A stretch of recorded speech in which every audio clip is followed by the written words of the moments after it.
Good morning, everyone. This is Jackie, my Apex Training. It is January 29th, 2020. And I just want to say hi and give everyone a shout out, holla, holla. Sampson, did you want to say anything? Come here. This is Sampson. I don't know if you can barely see him. Probably not, because black on black. But anyways, what I want to talk about is really just kind of reaching deep, you know, when we feel like we've exhausted all our options and feel like there's just no other alternative, and just to make a clear-cut decision. A case in point was that I think maybe about a month and a half ago, our one-year-old, oh, there he goes.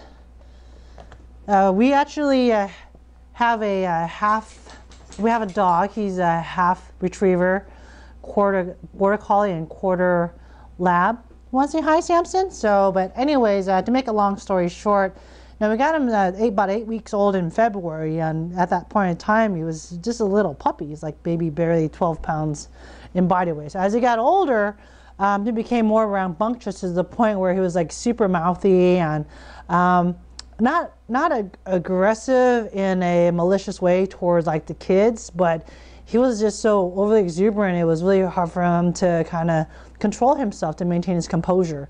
It actually got to the point where it actually caused injury. He actually nipped at my kid's face, and I think that was the straw that broke the camel's back.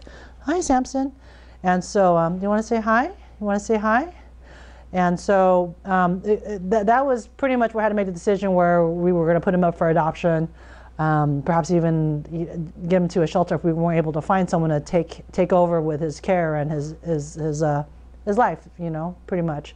And it was extremely difficult when you've had a pet in your household for almost 10 months. And, you know, I did post it on Facebook, and, you know, a lot of people were giving me suggestions, and I even had like what I call heckling responses that berated my option of having to give him up possibly to a shelter. And so, to make a long story short, we ended up taking the advice and having him neutered and placed in a boarding school essentially for dogs. And he's doing much better. So, case in point is, even though when we feel like we're at a wit's end with certain things and present with the ultimatum, is really kind of step back and really take in consideration the viewpoints and the suggestions of other people.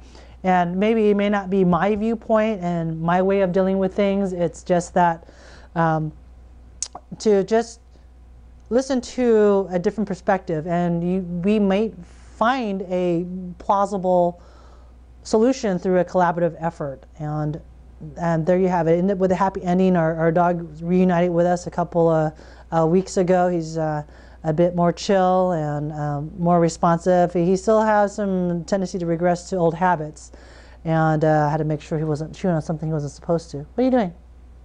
And then so same goes with our habits. Is, you know, we change our habits for the better, but we need to be vigilant but not backsliding. It's kind of like, don't quit. He's eating a loose thread on the tablecloth here.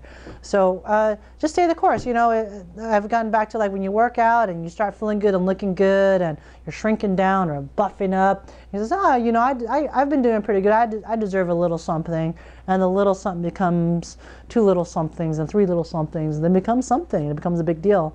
And you know, once we have those new habits, we need to nurture and continue to foster those habits that are desirable. The getting up early, the getting the workout in, learning to forgive, moving forward.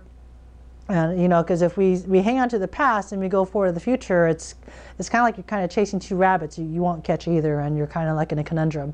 So do your best to just, you know, stay the course, you know, invite perspectives of other people. And even though it may not be what you want to hear, think of it as gathering data. You know, sometimes the data is so off you might have to throw it off as aberration. But anyways, that's the crux of today is, you know, is just grant a little more latitude and really kind of ask yourself, have I exhausted all my options for the situation? Perhaps I need to reach out and connect with someone that maybe have a little more insight or just a different way of thinking than or mindset. You know, that's what makes really a business and family strong, is we can have like different viewpoints that work together than having one have your same viewpoint. Then that actually I feel is, you know, you are only as strong as your weakest link. So if you can get all those links in place, you create an unbreakable chain. So anyways, have a fantastic day. This is Jackie, my Apex Training.